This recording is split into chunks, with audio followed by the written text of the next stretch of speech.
Hello बच्चों, बेटा कल हमने इलेक्ट्रिक पोटेंशियल एनर्जी और इलेक्ट्रिक पोटेंशियल के बारे में पढ़ा था। और आज का जो हमारा टॉपिक ऑफ डिस्कशन रहेगा वो रहेगा इलेक्ट्रिक पोटेंशियल डिफरेंस। ठीक है, तो कल जो मैंने पढ़ाया था आपको, क्या पढ़ाया था? इलेक्ट्रिक पोटेंशियल के बारे में मैंने आपको बताया था। तो इलेक्ट्रिक जो पोटेंशियल होता है वो क्या लिखा जाता है बेटा? V से रिप्रेजेंट किया जाता है। Electric potential at any point, अगर हम किसी पॉइंट पर इलेक्ट्रिक पोटेंशियल को रिप्रेजेंट करना चाहते हैं तो it is a function of R। ये R का फंक्शन होगा क्योंकि R क्या बताता है? पोजीशन वेक्टर को बताता है। ठीक है, तो electric potential is a function of R। ठीक है, तो एट एनी पॉइंट अगर मुझे पोटेंशियल निकालनी है तो मैं कैसे निकालता हूं? मैं निकालता हूं electric potential energy at that point, यानी कि पोटेंशियल एनर्जी भी यहां पर किसका फंक्शन हो जाएगी? आर का। तो उस बिंदु पर जो पोटेंशियल एनर्जी है बाय यूनिट टेस्ट चार्ज, तो यूनिट टेस्ट इसकी वैल्यू हम आगे क्या कंसीडर करेंगे? +1 यूनिट। तो पॉजिटिव यूनिट टेस्ट चार्ज भी हम इसको कंसीडर कर सकते हैं कि हम किसी भी टेस्ट चार्ज को इनफाइनाइट डिस्टेंस से किसी पर्टिकुलर पॉइंट तक लाने में जो वर्क डन करते हैं वो वर्क डन एक्चुअली में किस में स्टोर होता है? इलेक्ट्रिक पोटेंशियल की फॉर्म में। और इलेक्ट्रिक पोटेंशियल को वोल्ट से मेजर किया जाता है, वोल्ट में इसको मेजर किया जाता है। ये बात भी मैंने आपको पढ़ाई थी। ठीक है, तो ये जो बात थी ये बात आपको किसके बारे में बताएगी? ये बात आपको electric potential at any point बताएगी। ठीक है, लेकिन आज का जो हमारा टॉपिक है वो क्या है? इलेक्ट्रिक पोटेंशियल डिफरेंस को पढ़ना। ठीक है, तो इलेक्ट्रिक पोटेंशियल डिफरेंस का क्या मतलब है बेटा? डिफरेंस का खेल तो तभी आता है ना जब कम से कम हमें दो बिंदुओं के बीच पोटेंशियल का पता हो। तो मान लिया यदि मुझे इस बिंदु पर, ए बिंदु पर पोटेंशियल पता है तो उसकी वैल्यू को मैं लिखूंगा VA। और यदि मुझे बी बिंदु पर पोटेंशियल पता है तो मैं उसकी वैल्यू को लिखूंगा VB।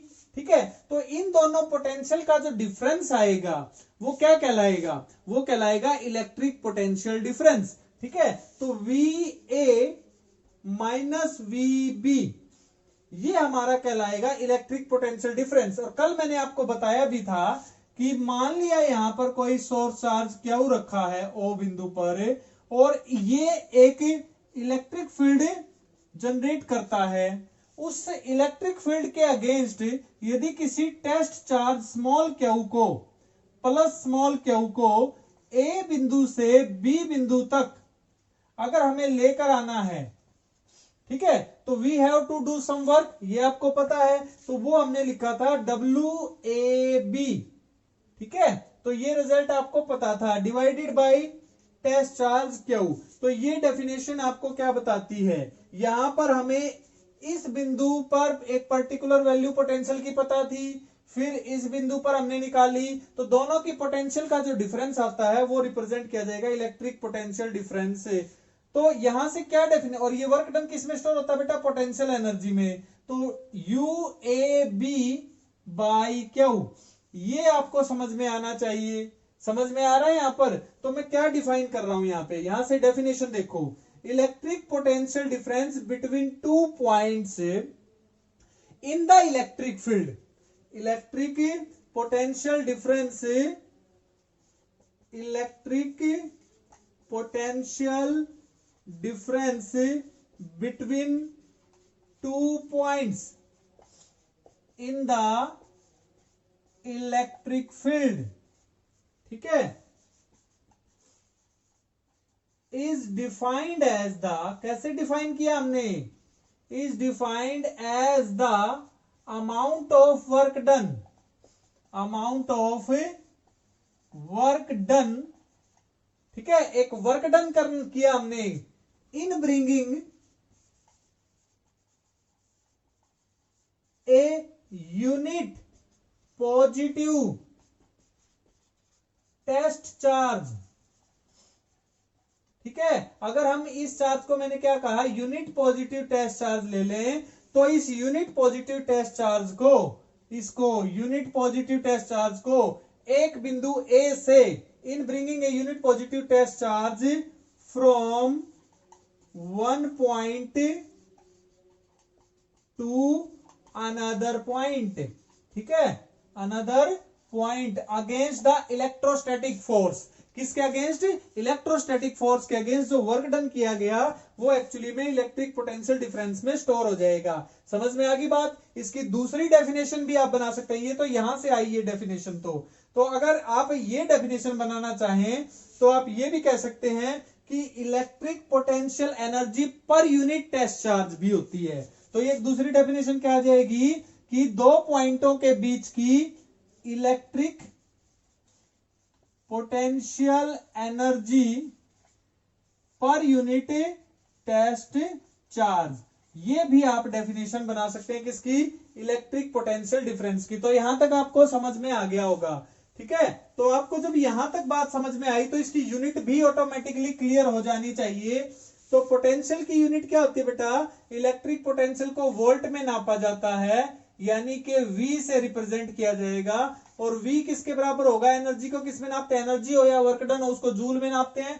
तो जूल पर कूलम इसकी यूनिट रहेगी। आपको ये समझ में आना चाहिए। ये समझ में आ गया होगा। तो एक टॉपिक तो हमारा ये था, ठीक है। अब इसको जब हमने पढ़ा उसके बाद हमने यहां से क्या सीखा? ध्यान से देखिए, यहां से हमने जो रिजल्ट निकाला है उसको मैं दोबारा लिख रहा हूं और आप समझने की कोशिश कीजिए कि मैंने क्या लिखा है और हमने सीखा क्या है बेटा। यहां से तो हमने देखिए क्या सीखा। मैंने लिखा VA minus VB is equal to WAB by Q, ये लिखा ना। तो ये जो वैल्यू है, ये वैल्यू A और B पॉइंट के B जो पॉइंट है उन पॉइंट्स पर वैल्यू है ना।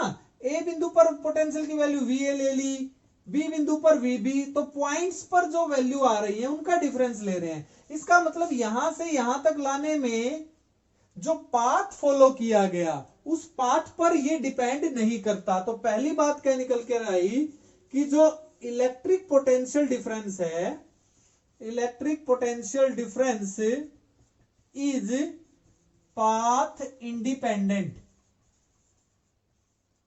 पाथ इंडिपेंडेंट है बेटा, पाथ पर डिपेंड नहीं करता। और यदि पाथ इंडिपेंडेंट कोई क्वांटिटी होती है तो उसके द्वारा जो किया गया वर्क डन है वो भी पाथ इंडिपेंडेंट होता है, ठीक है। तो ऐसी सिचुएशन में जिस फोर्स के अगेंस्ट वो वर्क डन किया जाता है वो फोर्स कंजर्वेटिव नेचर का होता है। इसका मतलब यहां से जो दूसरी बात निकल कर आई वो ये निकल कर आई कि जो इलेक्ट्रोस्टैटिक फोर्स है, इलेक्ट्रोस्टैटिक फोर्स इज कंजर्वेटिव, क्योंकि उसके अगेंस्ट जो हमने वर्क डन किया है वो पाथ इंडिपेंडेंट आ रहा है। तो हमारा जो इलेक्ट्रोस्टैटिक फोर्स है वो कैसे नेचर का है बेटा? कंजर्वेटिव नेचर का है। तो ये बात भी आपको समझ में आनी चाहिए, ठीक है। तो दूसरी बात आपको क्लियर हो गई। तीसरी बात, अगर हमें A से B तक जाते हैं तो वर्क डन होगा WAB। WAB क्या बताएगा? Work done from A to B। A से B तक किसी चार्ज को ले जाने में वर्क डन जो किया WAB। और यदि B से A तक वापस लेकर आते हैं तो WBA। ये क्या कहलाएगा? Work done from B to A। Clear होगी बात? आपको इतना समझ में आ रहा है? अब ये जो वर्क डन है आपको पता है कि इंडिपेंडेंट ऑफ पाथ है, तो ये दोनों वर्क डन आपस में क्या होंगे बेटा? WAB will be equal to WBA। Clear हो गया? लेकिन दोनों सिचुएशन में वर्क डन की जो डायरेक्शन होगी वो क्या होगी? डिफरेंट डिफरेंट होगी। तो जो टोटल वर्क डन होगा, टोटल वर्क डन, ठीक है,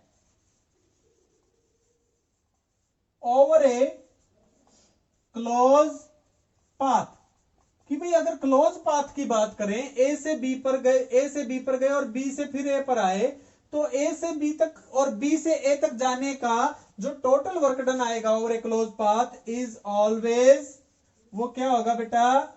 ऑलवेज जीरो। और ये कंजर्वेटिव फोर्स में ही होता है। कंजर्वेटिव फोर्स में वर्क डन जो होगा क्लोज पाथ पर क्या लिया जाएगा, 0 लिया जाएगा। तो ये बात भी आपको समझ में आनी चाहिए, ठीक है। और एक और बात यहां से पता चलती है, तीसरी बात आपको समझ में आई। चौथी जो बात है बेटा, यहाँ पे हमें इलेक्ट्रिक पोटेंशियल जो है वो डिग्री ऑफ इलेक्ट्रिफिकेशन के बारे में बताती है। डिग्री ऑफ इलेक्ट्रिफिकेशन, ठीक है। तो डिग्री ऑफ इलेक्ट्रिफिकेशन के बारे में भी हमें इलेक्ट्रिक पोटेंशियल बताती है, तो ये बात भी आपको समझ में आनी चाहिए। तो ये इसकी कुछ प्रॉपर्टीज निकल के आई थी हमारे पास इस टॉपिक से, तो आपको यहां तक समझ में आ गया, ठीक है। अब हम थोड़ा सा एक टॉपिक और करेंगे। उस टॉपिक में हम किसी पॉइंट पर इलेक्ट्रिक पोटेंशियल की वैल्यू को कैलकुलेट करने की कोशिश करेंगे, ठीक है। तो हमारा टॉपिक क्या है बेटा, हमारा टॉपिक है electric potential at any point. हम किसी पॉइंट पर निकालना चाहते हैं बेटा इलेक्ट्रिक पोटेंशियल की वैल्यू को। क्लियर होगी बात। तो इलेक्ट्रिक पोटेंशियल किसी पॉइंट पर कैसे निकलती है बेटा, उस पॉइंट पर हमें कोई टेस्ट चार्ज रखना पड़ेगा और वो टेस्ट चार्ज किसी सोर्स चार्ज के फोर्स को अनुभव करेगा और उसके अगेंस्ट जो वर्क डन होगा उस टेस्ट चार्ज को वहां तक लाने में, तो वो वर्क डन हमारा वहां पर पोटेंशियल के रूप में स्टोर हो जाएगा। तो देखिए हमारे पास मान लिया ये बिंदु है O, इस O बिंदु पर हमने प्लस Q चार्ज रख दिया, तो इसकी फील्ड आपको पता है, इसका फोर्स की डायरेक्शन भी पता है। This is the direction of electric field by कौन सा चार्ज बेटा, प्लस Q चार्ज द्वारा। क्लियर हो गई बात, ठीक है। यहां तक समझ में आया। तो मान लिया यहां पर इस बिंदु पर, इस बिंदु को P बिंदु मान लेते हैं। P बिंदु पर हमारे पास कोई यूनिट टेस्ट चार्ज है। अब बेटा Q चार्ज नहीं ले रहे, हम यूनिट वैल्यू लेके चल रहे हैं, प्लस का 1 यूनिट टेस्ट चार्ज हम यहां पर लेके चल रहे हैं। बस आपको ये पता होना चाहिए कि प्लस लिया या माइनस लिया। तो यूनिट टेस्ट चार्ज पॉजिटिव ले लिया हमने, तो यहां पर हमने कंसीडर किया। तो जैसे ही आपने यहां पर कंसीडर किया तो आपको पता है कि इस पॉजिटिव चार्ज की वजह से इस यूनिट टेस्ट चार्ज पर इस डायरेक्शन में इलेक्ट्रोस्टैटिक फोर्स लगेगा। कौन सा नेचर होगा उसका, रिपल्शन का नेचर होगा बेटा, वो इसको रिपेल करेगा। बट हम तो इसको किस तरफ लाना चाहते हैं, हम इसको मान लिया और यहां तक मान लिया बेटा इस P पॉइंट की इस सोर्स चार्ज से जो दूरी है वो है x। क्या है, x, ऐसे ले लेते हैं, x डिस्टेंस पर है। तो बेटा इस फोर्स की वैल्यू क्या आएगी, पहले तो इस फोर्स की वैल्यू बताइए आप। इस फोर्स की, इलेक्ट्रोस्टैटिक फोर्स की वैल्यू क्या आएगी, Fe is equal to 1/4 pi epsilon naught. पहला चार्ज क्या है Q, दूसरा चार्ज क्या है 1 अपॉन डिस्टेंस क्या है x स्क्वायर। डायरेक्शन क्या लिखे हम इसकी, डायरेक्शन लिखोगे बेटा x कैप लिख दो तो भी ठीक है, अदरवाइज क्या लिखोगे, along OP vector. OP vector की डायरेक्शन में इसकी डायरेक्शन आएगी। ये बात आपको क्लियर हो रही है। तो ये इलेक्ट्रोस्टैटिक फोर्स की डायरेक्शन आपको समझ में आ गई, ठीक है। अब we have to do the work against this force, ठीक है। तो हमें इस डायरेक्शन में इसको मूव करवाना है। मान लिया मैंने इसको स्मॉल डिस्प्लेसमेंट पे मूव करवाया dx, ठीक है। तो this is the small amount of displacement which is produced by the external force. किस फोर्स द्वारा, एक्सटर्नल फोर्स जो हमने लगाया इस चार्ज को अगेंस्ट रिपल्सन मूव करवाने के लिए। तो स्मॉल अमाउंट ऑफ डिस्प्लेसमेंट वो हो गई दिस। तो small work done, small work done, ठीक है, बाई एक्सटर्नल फोर्स क्या लिखा जाएगा, dw। dw क्या आएगा, F0 इंटू dx। क्लियर होगी बात, ठीक है। लेकिन हमारा जो ये चार्ज है ये विदाउट एक्सिलरेशन मूव करना चाहिए, विदाउट एक्सिलरेशन यहां से यहां पर मूव करना चाहिए। तो for a is equal to 0, अगर हम एक्सिलरेशन को क्या शो करना चाहते हैं बेटा, एक्सिलरेशन को 0 रखना चाहते हैं, तो उस सिचुएशन के लिए हमारा ये जो मैंने पहले भी बताया था FO is equal to minus FE होना चाहिए। तो यानी कि इस फोर्स के अगेंस्ट काम हो रहा है, तो dw small work done against this force is equal to minus F EDX। Clear होगी बात। यहां से ये भी पता चलता है कि जो थीटा एंगल है FE के और DX के बीच में वो 180 डिग्री का है, ये आपको पता चल रहा है यहां से। क्लियर होगी। Small amount of work done समझ में आया। तो टोटल वर्क डन कितना आएगा बेटा, total work done in bringing a test charge from P to A, किसी टेस्ट चार्ज को P बिंदु से A बिंदु तक लाने में, और A बिंदु की जो दूरी है वो हम R मान लेते हैं, और इस P बिंदु को हम कहां पर मान लेते हैं बेटा, इन्फिनिटी पे मान लेते हैं। सिचुएशन थोड़ी सी आसान करने के लिए, क्योंकि हमें किसी बिंदु पोटेंशियल डिफरेंस तो निकालना नहीं, हमें क्या करना है, सिर्फ हमें इस P बिंदु को इन्फिनिटी पे मान लो, क्योंकि इन्फिनिटी पे पोटेंशियल की वैल्यू 0 होती है। तो इस P बिंदु से यानी कि इनफाइनाइट डिस्टेंस से A बिंदु तक लाने में work done, total work done क्या होगा, W is equal to integration of DW। Integration कहां से बेटा, P से A तक लाने में किसका, माइनस FDX। F कौन सा, FE। इतना समझ में आ रहा है, इतना समझ में आ गया, ठीक है। अब हम इसकी वैल्यू को पुट करेंगे। देखिए क्या लिखे हम लिख देते हैं यहां पर W इज इक्वल टू कितना बेटा, अब देखिए P बिंदु को कहां पे ले लिया, इनफाइनाइट पे, तो इन्फिनिटी लिख दो।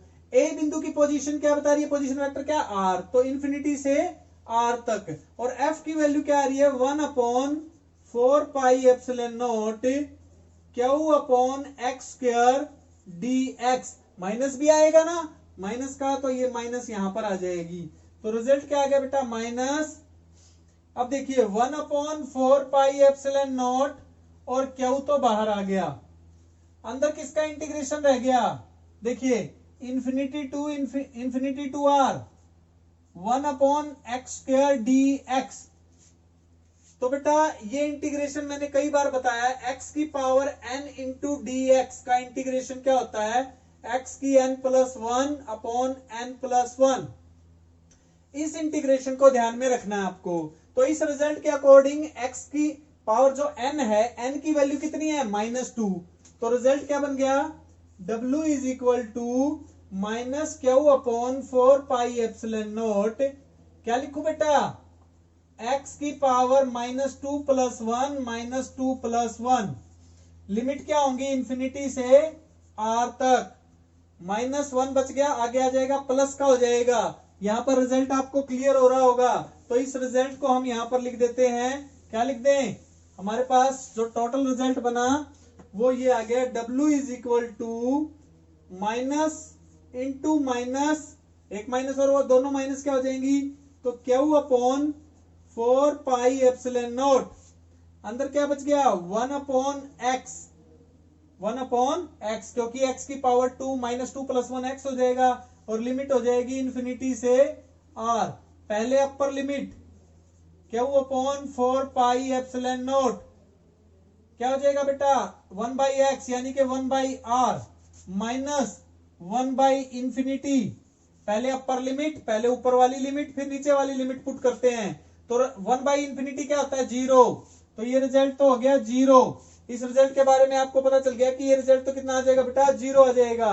तो आपके पास किसी पॉइंट पर, यानी कि मैंने क्या बताया था कि वर्क डन जो होता है एट एनी पॉइंट, वो किस में स्टोर होता है, पोटेंशियल। तो पोटेंशियल एट पॉइंट ए बिंदु पर पोटेंशियल की वैल्यू क्या आ गई हमारे पास, Q upon 4 pi epsilon not into R। यहां तक आपको समझ में आया, Q upon 4 pi epsilon not into R, ठीक है। ये रिजल्ट आपके पास निकल कर आया, ये है पोटेंशियल की रिक्वायर्ड वैल्यू। यहां से आपको क्या एनालाइज हुआ, यहां से आपने क्या सीखा, आपने सीखा कि जो पोटेंशियल है एट एनी पॉइंट वो डायरेक्टली प्रोपोर्शनल टू Q है, और potential at any point inversely proportional to R है। ये दो रिजल्ट्स आपको पता चले यहां से, ठीक है। तो इन दोनों रिजल्ट्स का हम एनालिसिस करेंगे, ग्राफ बनाने की कोशिश करेंगे कि कैसे ये रिप्रेजेंट करती है या पोटेंशियल की वैल्यू चार्ज तथा डिस्टेंस के साथ किस प्रकार से वेरी करती है। तो देखिए बेटा, इन दोनों वैल्यूज को हम एनालाइज करेंगे। देखिए पहली बात, V is directly proportional to Q। इससे क्या पता चलता है, इससे ये पता चलता है अगर हम पॉजिटिव चार्ज लेते हैं तो पोटेंशियल भी पॉजिटिव आएगी। This implies V is positive if Q is positive, तो पोटेंशियल भी पॉजिटिव आएगी पॉजिटिव चार्ज की, और V is negative if Q is negative. Clear हो गई बात? डायरेक्टली प्रोपोर्शनल है तो चार्ज बढ़ाओगे तो पोटेंशियल बढ़ जाएगी, चार्ज घटाओगे तो पोटेंशियल घट जाएगी। ठीक है। दूसरी बात, यहां से ग्राफ अगर हम बनाए, देखिए दूसरा रिजल्ट भी मैं ले लेता हूं 1/r। ठीक है, तो देखिए मैं ग्राफ बना रहा हूं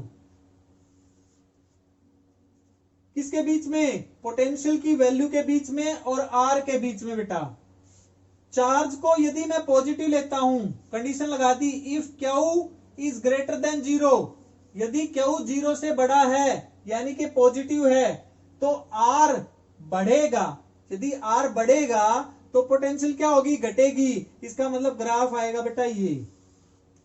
क्लियर होगी बात? ये रिजल्ट याद रखना कि ग्राफ इस प्रकार का तब आएगा जब चार्ज ग्रेटर देन 0 होगा, और यदि चार्ज लेस देन 0 है तो यही ग्राफ उल्टा हो जाएगा। इस तरफ हम R ले रहे हैं, इस तरफ हम पोटेंशियल लेंगे। ठीक है, और ये 0, तो पोटेंशियल क्या होगी बेटा, अब की बार उल्टी हो जाएगी, तो यहां से इस प्रकार से रिजल्ट आएगा। तो ये कंडीशन कब रहेगी, इफ Q लेस देन 0। तो ये दोनों कंडीशन आपको ध्यान में रखनी है। चार्ज की वेरिएशन का इफेक्ट पड़ता है, चार्ज के पॉजिटिव और नेगेटिव होने का ग्राफ के नेचर पर इफेक्ट पड़ता है। तो ये बात समझ में आ गई? क्लियर हो गई पिक्चर? अगर मैं R को फिक्स कर दूं तो सीधी सीधी सी बात है बेटा, डायरेक्टली प्रोपोर्शनल है तो रिजल्ट कैसा आएगा, यानी कि अब की बार हम किसका ग्राफ बनाने की कोशिश करेंगे। मैंने पहला ग्राफ जो बनाया चार्ज को लेकर R के साथ ग्राफ बनाया था, अब की बार मैं क्या कर रहा हूं, फटाफट और बिल्कुल आसान सा ग्राफ है बेटा, छोटा सा रिजल्ट है। V के बीच में और Q के बीच में क्या ग्राफ आएगा, इधर भी V के बीच में और Q के बीच में क्या ग्राफ आएगा। कंडीशन क्या बेटा, 1/r इज फिक्स, 1/r तो फिक्स है। यदि चार्ज ग्रेटर देन 0 है, सीधी सीधी सी बात है बेटा, अगर चार्ज 0 से बड़ा है तो चार्ज बढ़ेगा तो पोटेंशियल भी बढ़ेगी, डायरेक्टली प्रोपोर्शनल। और यदि चार्ज 0 से छोटा है तो पोटेंशियल नेगेटिव आ जाएगी इस डायरेक्शन में। चार्ज लेस देन 0 है तो यही रिजल्ट बेटा क्या हो जाएगा, आपकी बार इस तरफ हो जाएगा ना पोटेंशियल, चार्ज लेस देन 0। तो चार्ज लेस देन 0 बेटा, ये चार्ज लेस देन 0 की कंडीशन है, ये चार्ज ग्रेटर देन 0, ये 0 यहां पर है, तो अब की बार पोटेंशियल क्या आ जाएगी, ये आ जाएगी। तो ये दोनों नेचर को अगर कंबाइन करूं तो ओवरऑल चार्ज के साथ अगर हमारा 1/r फिक्स है तो चार्ज के साथ पोटेंशियल की जो रिलेशन मैंने दिखाई है वो ये आ जाएगी। समझ में आ गया आपको? तो इस प्रकार से आज मैंने आपको इलेक्ट्रिक पोटेंशियल डिफरेंस तथा किसी बिंदु पर इलेक्ट्रिक पोटेंशियल की क्या वैल्यू हो सकती है और उसका क्या वेरिएशन हो सकता है, क्या फिजिकल सिग्निफिकेंस हो सकता है, वो समझाया। तो आपको ये टॉपिक प्रिपेयर करना है, कल हम नेक्स्ट टॉपिक को करेंगे इलेक्ट्रिक पोटेंशियल से रिलेटेड। ठीक है बेटा?